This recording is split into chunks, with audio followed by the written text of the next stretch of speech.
공장이 늘어선 어느 삭막한 도시 그 옆에 위치한 갯벌에 한 여자가 있습니다. 다리 위에서 그녀를 지켜보던 남자가 호루라기를 불지만 그녀는 들리지 않는 건지 아니면 일부러 무시하는 건지 그저 묵묵히 흙만 만지고 있네요. 보다 못한 남자가 가까이 다가갑니다. 계속 호루라기를 불어봐도 여자는 요지부동이네요. 가까이 다가가자 여자는 흙을 던집니다. 더 가까이 오지 말라는 것처럼.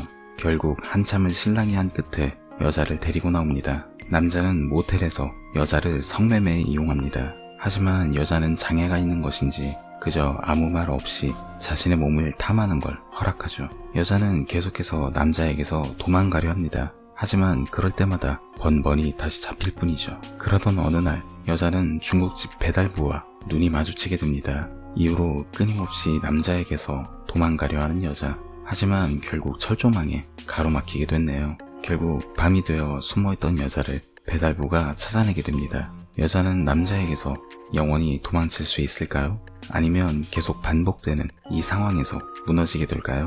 영화를 다 보고 나서 느낀 감정은 속이 뒤틀리는 기분이었어요. 개인적으로 이런 느낌은 정말 오랜만이었네요. 일단 이 영화는 불친절합니다. 아니, 불친절을 넘어서 끝까지 보던 말던 네 멋대로 해 라는 느낌이 굉장히 강한 영화였어요. 애초에 영상부터 2시간이 넘는 러닝타임 내내 거칠고 조잡하며 삭막한 느낌의 낮은 화질을 보여줍니다. 이 영화는 아무것도 설명해주지 않으며 또한 그럴 의지조차 전혀 존재하지 않는 영화예요. 그렇다면 이 영화는 단순히 감독의 아집으로만 가득 찬 그런 독선적인 영화로 봐야 할까요? 이 영화는 곳곳에 나름의 메타포를 남겨둔 영화입니다. 영화의 제목부터가 그렇죠. 고갈, 사전적 뜻은 여러 가지이지만 이 영화에 가장 어울리는 건 대상에 대한 느낌, 생각이 없어짐 이라는 의미로 보는 게 맞지 않을까 싶네요. 앞에서 설명한 지저분한 화질과 존재하지 않는 스토리의 서사로 바로 이 영화를 감상하는 관객을 고갈시키겠다는 의미겠죠. 물론 여기에는 또 하나의 의미가 있습니다. 이 영화 속 등장인물들은 처음부터 끝까지 불안하며 서로에 대한 믿음 등이 결핍됐어요.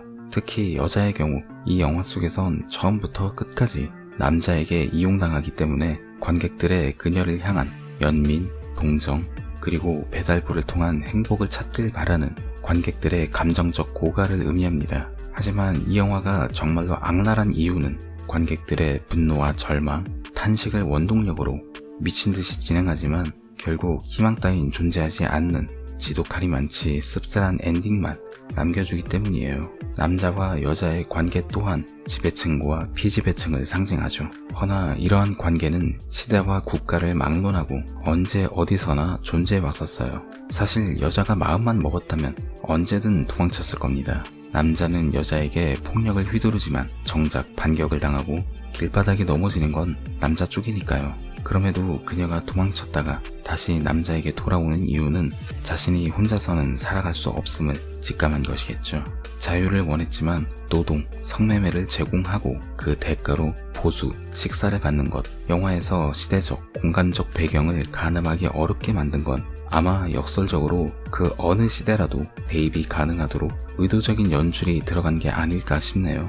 또한 여자를 찾아오는 남자들에게 복면을 쓰라고 시키는 건 그들의 죄의식을 조금이라도 덜어주려는 남자의 쓰잘데기 없는 배려라고 볼 수 있겠네요. 영화의 분위기를 한층 고조시켜주는 건 지겹도록 자주 등장하는 공장입니다. 연기를 뿜어내는 굴뚝은 남성의 성기를 은유하며 무언가를 생산하는 것이 목적인 공장의 근로자들이 소비하기 위해 여자를 찾는 것은 이 영화가 가진 대칭과 역설의 미학입니다. 첫 시작을 갯벌에서 시작한 영화였지만 마지막을 갯벌에서 끝내는 것 또한 이런 대칭적 전개의 연장선으로 볼 수 있겠죠.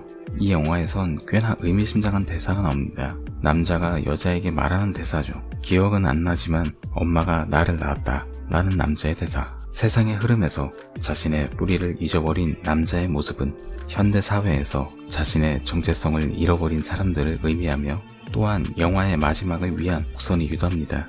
영화의 후반부, 배달부의 가위 장면은 바로 자기 자신의 정체성을 부정하는 장면이 아닐까 개인적으로는 그렇게 생각이 됩니다. 배달부는 어떻게든 그녀를 도와주려 하지만 자신을 거부하는 그녀의 모습에 실망하고 구원자가 아닌 남자와 똑같은 지배층이 되려 한 것이 아닐지 어쩌면 일그러진 소유욕으로 볼 수도 있을 듯 하네요. 애초에 영화의 감상평은 정답이 존재하는 건 아니니까요.